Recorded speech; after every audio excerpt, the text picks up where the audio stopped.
Bueno, no solamente tenés un rol muy importante dentro de lo que es tu rol como abogado penalista, participaste de los casos más resonantes a lo largo de los últimos 30 años de la historia penal argentina, sino que también te involucraste en la política en estos últimos meses. Pero quiero pedirte una mirada sobre esto que planteábamos. La primera media hora del programa hablamos sobre este clima enrarecido que se está viviendo y dentro del cual siempre el tema de la seguridad juega un papel. Fernando, ¿cómo lo ves vos? Yo veo un clima realmente que preocupa, que devasta a toda la población normal. Aquellos que no somos funcionarios, realmente nos sentimos todos muy preocupados. Por primera vez, te diría en mi vida, mira que sufrí robos, sufrí todo tipo de episodios donde, bueno, curiosamente, robos que se esclarecían solos prácticamente. Después de esta semana, aparte de ver un clima tremendamente violento, pero violento de parte de todos, creo que hasta incluso hubo candidatos que de alguna manera hicieron una convocatoria también a la violencia. Por primera vez en la vida me dio mucho miedo por mis hijas, estar acá en la provincia de Buenos Aires y estar acá en la capital federal. Todo esto lo viví en estos últimos 3 días que estuve en Chaco. Llego recién de Chaco. Estuviste en Chaco. Y obviamente tal vez en el interior uno vive con un poquito más de soltura, ¿no? Más holgado, más despreocupado. Pero después de ver el episodio de Morena, lo que vimos con las distintas manifestaciones, la circunstancia de... El asesinato del médico hoy también. Eso es algo, pero... fusilado de una manera... salvaje. Y aparte, no vi una dirigencia que convoque a la pacificación, que pacifique. A mí me tocó algo puntual. Mirá, había una situación de conflicto entre los papás de Morena. Obviamente cada uno tendrá su postura y su mirada de ver. Y frente a una situación donde una juez ordenó el traslado del cuerpo de Morena para que lo despida la mamá a una casa de velatorios diferente a donde estaba el papá, y sabiendo que eso podría generar una situación escandalosa, nosotros dijimos, no, miren, en el cementerio hay una capilla ardiente, que se haga ahí. Hablamos con la mamá. Para bajarle la tensión a un momento. Pero ¿cómo íbamos a generar nosotros? Entonces, yo pretendo que eso... me parece que tenemos que obligar a nuestros dirigentes a una pacificación. Déjame decirte algo, porque cuando estuvo en minuto final, Burlando, era 3 meses, sí, 4 meses, sí, había ocurrido, y había un dato, ahí eras candidato, precandidato, sí, y había un dato que se repetía, y yo en estos días lo volví a poner sobre la mesa, que era la idea de la inteligencia criminal, o de la investigación criminal, la tarea preventiva, de estudio, de análisis, no se hace. Muy bien. Falla, no hay capacitación, no hay ganas. Digo, ¿qué en toda esa red que uno imagina, que si vos lo advertís, no quiero ni sobreestimar ni subestimar tu conocimiento, pero digo, vos tenés una experiencia, imagino que va a haber mucha gente o gente dedicada a esa que también tiene la misma experiencia y la misma mirada. Sí. ¿Qué pasa ahí? Yo, después de lo de Morena, en un rapto de enojo, dije, nadie sabe nada, porque realmente no puedo creer que habiendo tanta mano de obra y tanta gente inteligente, realmente no se pongan a hacer las cosas que se deben hacer. Resolver la situación de la inseguridad no es algo sencillo, pero sí es posible. Yo vengo, parece que soy un pesado, pero vengo bregando por un término que es fundamentalmente la tarea de política criminal, que está ausente en nuestro Estado. Sí. La política criminal significa poner a todos los pilares, todo el poder del Estado en pos de un solo proyecto, que es quitar y terminar con la inseguridad. En este sentido, sí debe haber un protagonista director, que es el político, pero todas las demás fuerzas que tienen que ver con la represión y con el castigo de los delitos también tienen que estar de acuerdo para que esto suceda. Y fundamentalmente lo que se necesitan son cambios legislativos. Tenemos legislación que ya no va más. La legislación de menores, que si bien da muchas soluciones, es de la época de los militares. ¿Insistís con la idea de una baja en la edad de imputabilidad? Totalmente. El tema social, Fernando. Absolutamente, pero no solamente eso. Pobres, ¿Cómo? El tema social, la desigualdad, la economía, los pobres. La educación me parece que es el alma directriz de todo un cambio, pero a largo plazo. Para generar una situación de seguridad tenemos que hablar seriamente de política criminal y empezar a cambiar con contenido, situaciones, por ejemplo, legislativas. A ver, yo no puedo permitirme que por una disputa política a un juez que hace mal las cosas no lo podamos echar. Sí, no, un juez de eso menores, lo comparto. Un juez de menores que no hace lo que tiene que hacer, porque los jueces de menores tienen herramientas. Hoy tienen, por ejemplo, incluso para los menores no punibles tienen herramientas para decretar medidas de seguridad. Me quedo ahí, pero para hacerte una sola observación. Suelo entender o suelo objetar las posiciones de algunos dirigentes políticos porque parece que hay cierto facilismo en el hecho de decir que los problemas se resuelven cambiando leyes. Y está demostrado que eso no funciona. No. Debo creer o debo imaginar. De política criminal. Pero por eso digo, no es una debo ley, creer. Es mucho lo que hay que hacer. Por eso Ahí digo, el debo dato- creer que tenés hoy herramientas y contexto para dar algún tipo de solución. No es necesario empezar yo tengo cambiando leyes. Un proyecto para la provincia de Buenos Aires, que lo tenemos. Ojo, esto no es político, esto lo hicimos en plena etapa profesional, con todos los profesionales del estudio para luchar en contra de la inseguridad de la provincia de Buenos Aires. Hace 25 años que lo fuimos tipeando, modificando y buscando alternativas que realmente le pueden servir a cualquiera. Yo no soy candidato y hoy por hoy estoy mirando la situación desde una vidriera, ¿no? Fernando, pensaba mientras te escuchaba que desde el 2000 para acá creo que hubo aproximadamente cerca de 120 leyes penales que se fueron sacando sin el involucramiento de penalistas, de realmente personas que sean referentes en materia de seguridad. Y da la sensación que cada vez que pasa algo hay espasmos, hay pensamientos mágicos de, bueno, esto se resuelve bajando la edad, no sé, o con 2 o 3 cosas que siempre entran en el debate, pero que en definitiva está demostrado que esas leyes, por más que se introduzcan, no terminan cambiando la cosa. No hace falta algo mucho más amplio y la política todo incluso no debería reconocer, che, esto solo y de manera partidaria no lo resolvemos. Mira, obviamente estoy de acuerdo, pero yo estoy hablando de política criminal. Política criminal es todo. Es la gran inmensidad. Acá no se trata de modificar 1 o 2 leyes. Hay que modificar todo el contexto legal. No se tiene que tapar un agujero. No tenemos que poner directamente una chapa arriba de un boquete para poder pasar. ¿Un código penal nuevo? No, mira. Desde acá hay cuestiones. Recién hablamos de 3 cuestiones, mira. No podemos echar a los jueces por cuestiones políticas. Pues empieza la disputa entre uno y el otro hasta que después ese juez logra zafar y por una cuestión política vuelve a su cargo. Punto 1. Hablamos de cuestiones de menores. Tenemos una ley de menores que desde la época de los militares no tiene...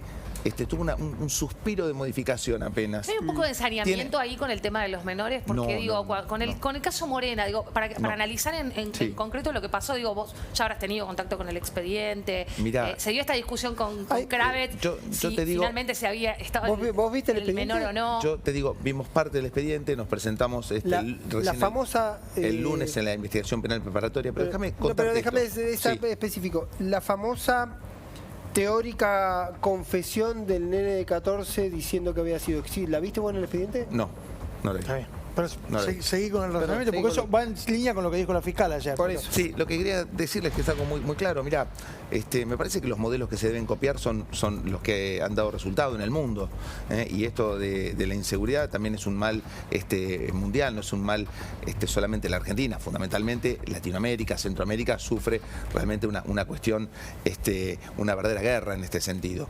Pero lo que sí te puedo decir es que en Inglaterra hace un tiempo hubo un debate respecto de la edad de punibilidad.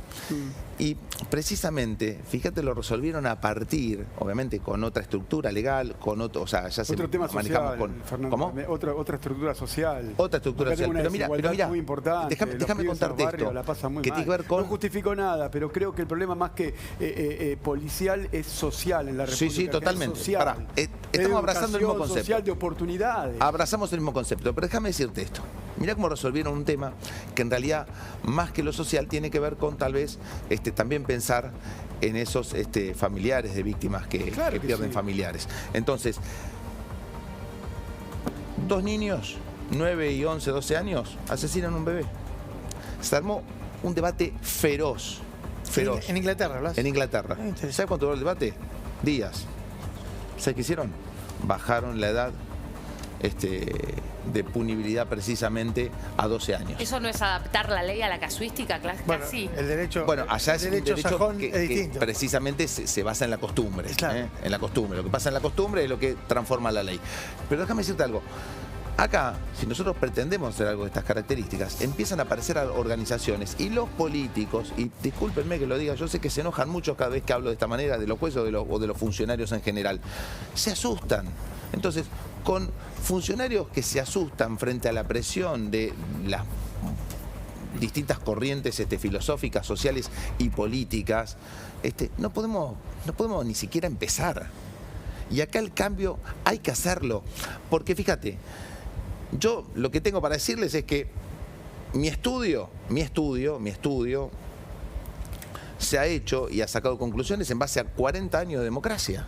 Sí. Y yo te garantizo que la cosa no funcionó. Ahora, Fernando... Y no funciona. Sí, vuelvo a lo que traía Juan, ¿no? En un país donde 6 de cada 10 pibes son pobres, donde la desigualdad es un problema, donde los trabajadores son pobres, porque hoy tenemos también ese fenómeno.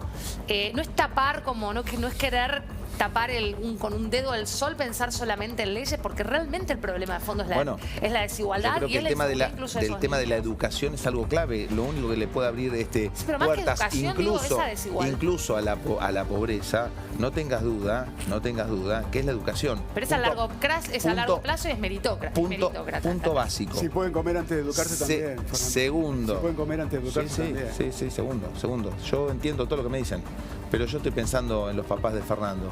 Bueno. Estoy pensando en la mamá de Morena. Estoy pensando en Carola Labrador. Yo no me quiero poner en lugar de esos papás. Y así te voy a decir que el miedo, lo que me aterró precisamente esta semana a mí, cuando venía para acá, es que lo que le pasa a estas mamás y a estos papás me pueda pasar a mí. Sí, y si me pasa a mí, Fernando, yo tengo 5 y si me pasa a mí, pienso todos los días en mis hijos. Si me pasa pero a mí, lo peor que no hay sé es qué la hago. desigualdad, la pobreza, la injusticia, te digo la una falta de cosa, si oportunidades. te matan, perdona que te ponga este ejemplo, si te mata un hijo, Bueno, te calienta 3 huevos la pobreza pero y 3 huevos si nos ponemos todo. porque me mate un hijo, entonces tengo que ir a matar a otro. No, yo trato de ser imparcial en lo que necesita la República Argentina, los pibes, todos los pibes, la desigualdad, la pobreza, la falta de compromiso. Yo te voy a contar algo. Y la prevención, ¿no? Porque me parece que en estos delitos callejeros y vecinales en todos los también menores y en toda esta gente que tiene antecedentes, yo quiero que entiendan que es mano de obra conocida.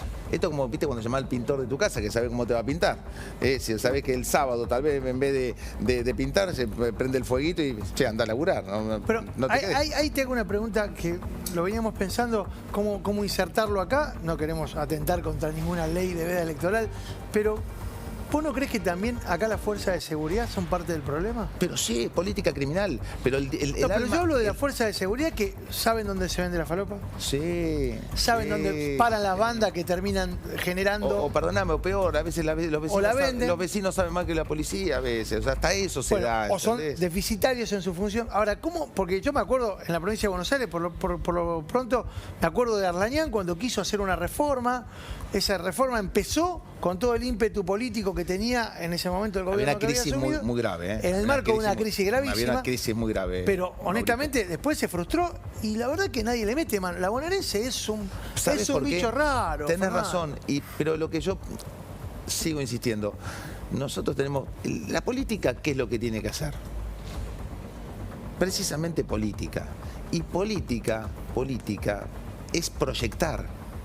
Sí. Si vos sos ministro o sos funcionario y te vas a sentar solamente en el sillón del funcionario, solamente para transitar el tiempo hasta que termine un periodo, parece que lo que tenemos que dejar son ideas y proyectos. Esa es la clave. Yo tengo un proyecto, sí, tengo un proyecto. Lo puede tener cualquiera el proyecto, porque uno no es un diferente, un distinto. Me parece que esto está al alcance de absolutamente todos. Sí, lo que tiene que haber es voluntad política. Por ejemplo, en los jueces, ¿qué tiene que haber?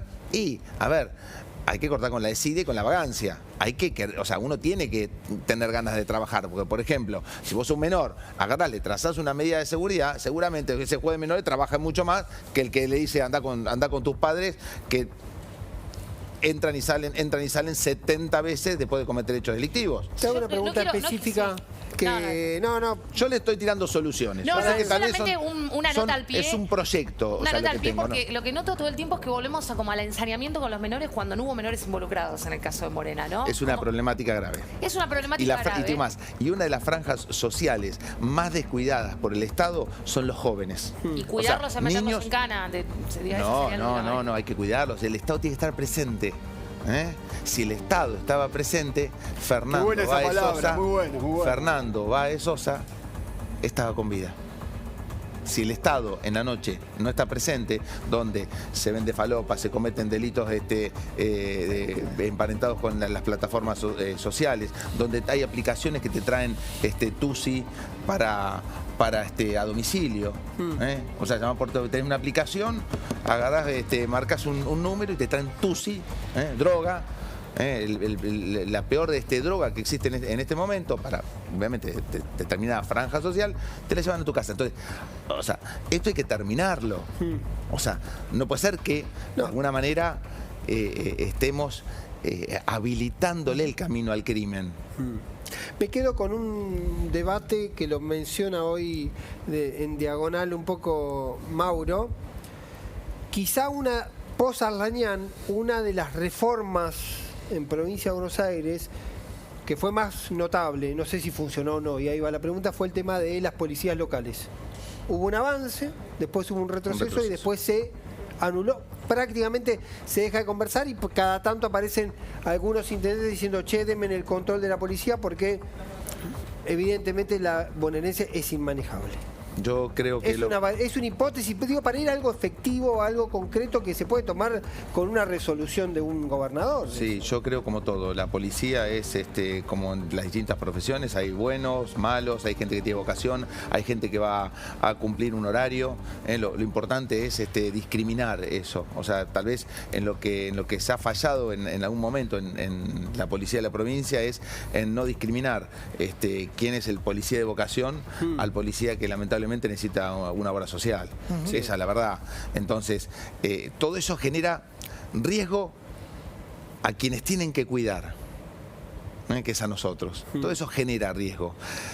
Yo personalmente creo que la situación fundamentalmente se soluciona partiendo de la política criminal y partiendo del consenso, porque en esta disyuntiva entre policías locales y obviamente policía de la provincia, si no tampoco hay consenso entre ambos, que tiene que haber camaradería entre las personas que arriesgan la vida en la calle. Bueno, si no partimos del consenso no podemos llegar a ningún lado. Fernando, un gusto tenerte acá. Como siempre, muy agradecido. Sabes la estima personal y además el respeto profesional que te tengo. Es recíproca, Mauro. Cuando termine la veda, te voy a traer al programa de vuelta para que nos cuentes por qué te bajaste de la candidatura a gobernador. No, pues espérame. Son 2 y 4 años. Gracias, Fernando.